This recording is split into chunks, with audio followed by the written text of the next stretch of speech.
Salam untuk kita semuanya, berjumpa lagi dengan saya di channel Aritela Tutorial, tempat kita untuk berbagi informasi seputar informasi pendidikan dan informasi guru, serta informasi lain yang ada hubungannya dengan pendidikan dan guru. Pada pertemuan ini, saya menyapa Bapak Ibu honorer Senair yang selalu setia melaksanakan tugas tanpa mengenal lelah.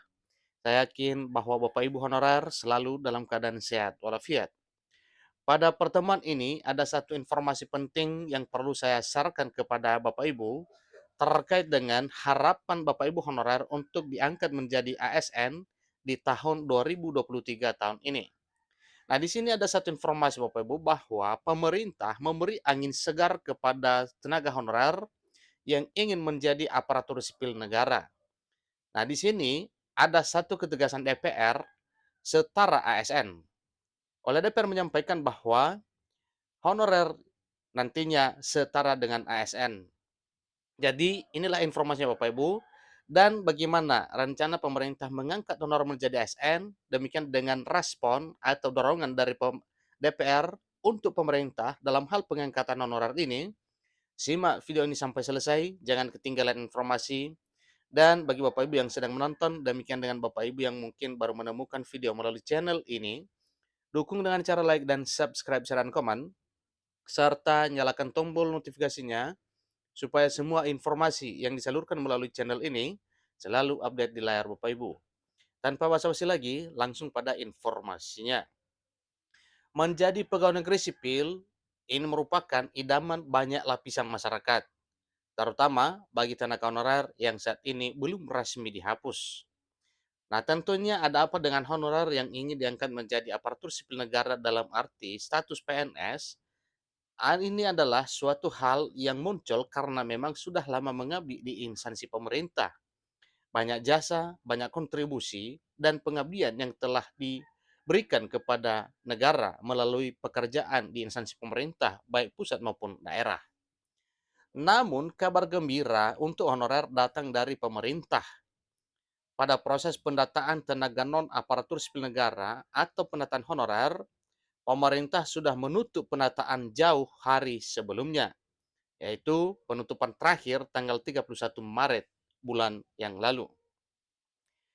Hal ini tentu berpengaruh pada status kepegawaian yang dimiliki oleh tenaga honorer sehingga benar-benar dihapus setelah tanggal 28 November 2023 menjelang akhir tahun ini.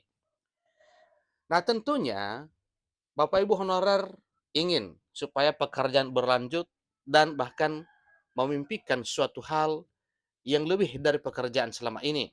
Demikian juga dengan status dan kesejahteraan yang diidam-idamkan.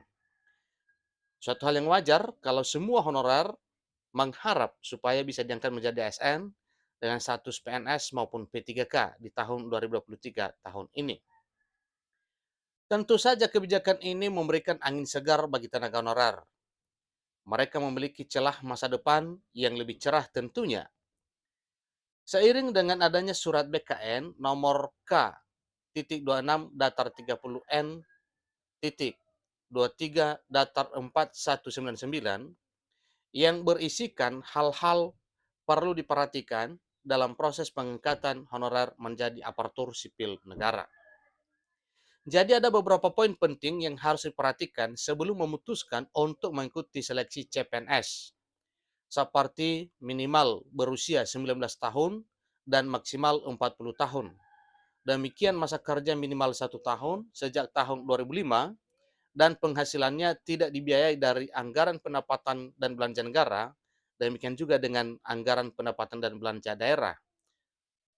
Kemudian, selain itu juga tenaga honorer tersebut harus telah dinyatakan lulus tes kompetensi dasar atau lulus TKD dan lulus tes kompetensi bidang atau TKB, kemudian bekerja di instansi pemerintah, serta telah memenuhi syarat lain yang ditentukan sesuai dengan peraturan perundang-undangan yang berlaku di negara Republik Indonesia. Namun kebijakan penghapusan tenaga honorer juga menimbulkan kekhawatiran, apalagi setelah ada 7 kategori tenaga honorer yang akan dihapus dan tidak akan memiliki status kepegawaian.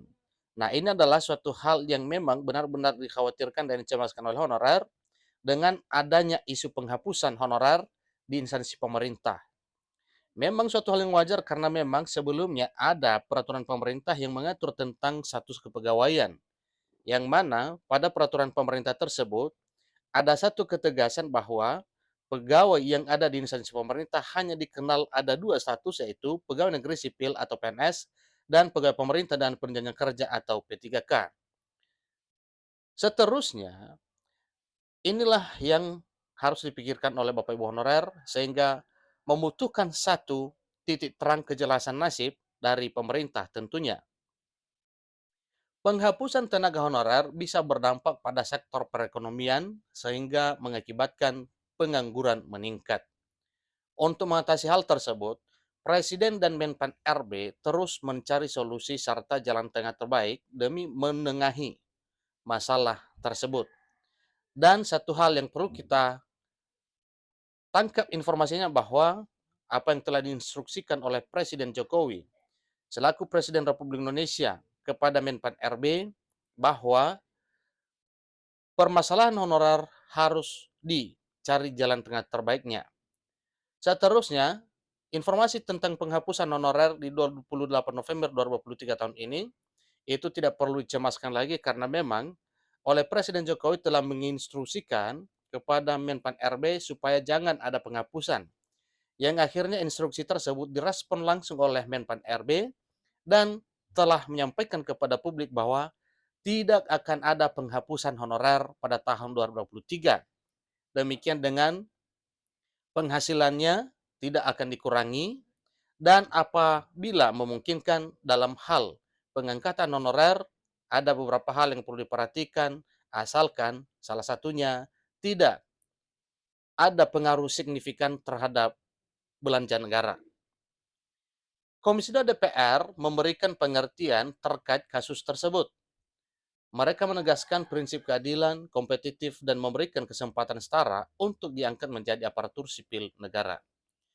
Komisi 2 DPR RI memberikan pengertian dalam hal ini ya supaya hal ini dapat dipahami bersama. Selain itu juga DPR menjamin tidak akan ada sistem pemutusan hubungan kerja bagi tenaga honorer di seluruh Nusantara dan tidak akan ada pengurangan tenaga honorer yang saat ini diterima. Bagi Bapak Ibu yang ingin menjadi calon pegawai negeri sipil atau CPNS, dengan mengikuti seleksi, penting untuk memperhatikan ketentuan yang ditetapkan oleh Badan Kepegawaian Negara seperti di atas. Dengan adanya kebijakan penghapusan tenaga honorer ini dapat menjadi angin segar bagi mereka dalam arti honorer yang ingin mengubah status kepegawaian menjadi aparatur sipil negara. Oleh karena itu, teruslah memperhatikan perkembangan terkait kebijakan ini. Bahkan penghapusan tenaga honorer yang terlalu massal juga bisa menimbulkan ketidakpastian dan ketidakadilan bagi mereka yang sudah lama bekerja sebagai tenaga honorer. Namun, bukan berarti tidak ada solusi untuk mengatasi masalah ini. Sebagai calon pegawai negeri sipil, penting bagi Anda untuk memperhatikan dan memahami kebijakan-kebijakan terkait dengan pengangkatan tenaga honorer menjadi aparatur sipil negara. Pastikan bahwa Bapak Ibu memenuhi syarat dan persyaratan yang ditetapkan agar dapat lolos dalam seleksi calon pegawai negeri sipil. Sebagai masyarakat, kita juga perlu memperhatikan dan mendukung upaya pemerintah dalam menyelesaikan masalah ini dengan cara yang adil dan menguntungkan bagi semua pihak. Kita dapat mendukung dengan mengikuti aturan yang telah ditetapkan dan membantu menyebarkan informasi yang akurat terkait kebijakan tersebut. Dalam menghadapi perubahan dan tantangan masa depan, kuncinya adalah adaptasi dan kemauan untuk belajar dan berkembang. Jadi, Bapak Ibu semuanya, mari kita jadikan pengalaman ini sebagai pembelajaran dan kesempatan untuk menjadi lebih baik lagi, baik sebagai individu maupun sebagai masyarakat yang peduli dengan kemajuan negara dan bangsa ini. Jadi inilah informasi yang Bapak Ibu terkait dengan bagaimana upaya pemerintah untuk memperjuangkan nasib honorer di tahun 2023. Demikian dengan apa dan bagaimana dorongan DPR RI untuk terus memberikan motivasi terhadap pemerintah melalui Menpan RB supaya honorer ini benar-benar diperhatikan supaya bisa diangkat menjadi aparatur sipil negara di tahun 2023 tahun ini. Demikian informasinya, kurang lebih dalam Pepansan Mendimaklumi. Sampai ketemu pada video berikutnya. Terima kasih.